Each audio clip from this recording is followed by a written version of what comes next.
से अपनी वृत्ति को जोड़ रहा हूं और परमात्मा मुझे जैसी प्रेरणा करेंगे मैं वैसा ही बोलूंगा। ईश्वर की खोज सबसे श्रेष्ठ खोज है। ईश्वर की खोज सबसे श्रेष्ठ खोज है। आप पूछेंगे क्यों? क्योंकि ईश्वर की खोज करने से परम पद की प्राप्ति होती है। धरती पे इसके मुकाबले कोई पद नहीं है। जैसे हमारे संसारिक लेवल में प्रधानमंत्री का बड़ा पद है, राष्ट्रपति का बड़ा पद है, लेकिन ईश्वर की खोज करने वाले को परम पद की प्राप्ति होती है। ये उससे भी ऊंचा पद है। आखिर क्यों? क्योंकि उसे परम शांति मिलती है, उसे परम आनंद मिलता है, उसे परम सुख मिलता है और वह मर के भी अमर हो जाता है। ऐसा पद उसको मिलता है, और जो कि किसी भी पद से प्राप्ति नहीं होती। तो इसलिए, और एक और बात सुनो, गुरु नानक साहब ने बड़े अच्छे शब्द कहे, मुझे बहुत प्यारे लगते हैं। जो सुख को चाहे सदा, जो सुख को चाहे सदा शरण राम की ले। मैं फिर अंदर जाता हूं। जो सुख को चाहे सदा शरण राम की ले, कहो नानक सुन रे मना दुर्लभ मानुख दे। ये जो मनुष्य देही हमें मिली है, ये 84 लाख योनियों में सबसे श्रेष्ठ है। हम इसी योनि में ही भगवान का भजन कर सकते हैं और इसी योनि में ही जप तप करके हम नर से नारायण बन सकते हैं। अब देखिए लफ्ज क्या है, जो सुख को चाहे सदा। ये नहीं कि जब तक खाया तब तक सुख है, उसके बाद सुख नहीं। जब तक बाजार घूमे तब तक सुख है, फिर सुख नहीं। नहीं, सदा सुख चाहे। मेरे पास ऐसी चाबी है, जब मैं वो चाबी लगा देता हूं मेरे जैसा कोई शहंशाह नहीं होता। जब मैं भी वो चाबी लगानी भूल जाता हूं तो मेरे जैसा कोई दुखी नहीं होता।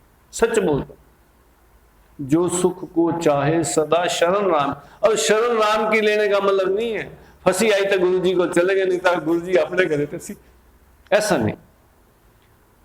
उसका मतलब यह है कि आपने गुरु की आज्ञा का पालन करना है। जैसे मान लो परम संत गुरु नानक देव जी महाराज कहते थे कि परमात्मा का जप करो, परमात्मा का चिंतन करो, सुबह और शाम करो। बस पहले मेरे को भी इतनी समय थी, बस सुबह उठ ले अपना जप कर लिया, शाम को फिर जप कर लिया। बस धीरे धीरे मुझे समझ आई कि जिस प्रभु का मैं जाप करता हूं मेरा आशिक हो गया, वो मेरे अंदर रहने लग गया। मेरे में उसकी में जो दूरी थी वो समाप्त हो गई। जो सुख को चाहे सदा। अगर आप परमात्मा की बंदगी करना चाहते हैं और परमात्मा की कृपा को सदैव पाना चाहते हैं, भी हम बुलाएं तो हमारे पास आ जाए, बस। और क्या, दोस्ती तो वही होती है। मान लीजिए आपका बहुत प्यारा दोस्त है और आप बुलाएं वो आवे ही ना, फिर दोस्त थोड़ी।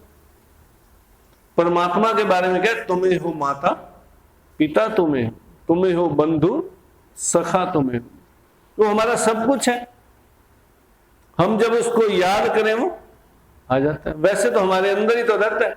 उसे मैंने खोजा, खोजने के बाद पता लगा कि वो हमारे अंदर ही रहता है। हम ऐसे निकम्मे हैं कि उसे बुलाते ही नहीं, उसे याद करते रहना चाहिए। और मानुष जन्म में ही हम याद कर सकते हैं, और याद कर करके हमारी उससे इतनी मित्रता हो जाए कि हम और उसमें भेद ना रहे। तो जो ईश्वर की खोज है, प्रभु मुल्खराज जी महाराज कहते थे, जिन खोजा तिन पाया, गहरे पानी पैठ, जो बावरा डूबन डरा रहा किनारे बैठ। जिन्होंने खोज की उन्होंने उसको पाया। जैसे मैंने खोज की है, जब तक मुझे खोज नहीं थी। एक और बात सुनाता हूं, मैं हनुमान मंदिर में जाया करता था। शहर का माना हुआ हनुमान मंदिर था, उसमें जाना जो भादरा बाजार में। मेरे को कुछ छोटी मोटी तकलीफ रहती है, मेरी मां कहती चल हनुमान मंदिर। वो कहता अंगूठा देखो। मैं लो जी, इसमें हनुमान जी आ गए। मैंने की समझ की हनुमान जी आने। मैं ठीक है, आ गया जी। एक समय वो आया, वो खुद बीमार हो गया, वो खुद बीमार हो गया। उसकी एक लड़की थी, कहता मेरे पर कृपा करो आप, मैं आपके बारे में समझाऊं। उसकी लड़की गंगानगर में रहती थी। तो वो कहने लगा आप मेरे बस इतनी कृपा कर दो, मैं ठीक ठाक रहूं और मेरी लड़की की शादी। मेरे घर आया खुद, कच्चे कोठे में। एक हमारा कच्चा कोठा था, मुझे पूरा याद है, एक पक्का कोठा था, उसके अंदर आया। फिर योग मंदिर में जो जलक्रिया स्थान थी, मैं उसको खुद जलक्रिया कराता था, और उसकी लड़की की भी शादी हो गई, वो भी ठीक ठाक। तो कितना फर्क हो गया। जिसको मैं हाथ दिखाने जाता था वो मेरे पास आके गिड़गिड़ाया। ये होती है भगवान की भक्ति। खुद ही को कर बुलंद इतना, खुदा हर तकदीर से पहले, खुदा बंदे से पूछे बता तेरी रजा क्या।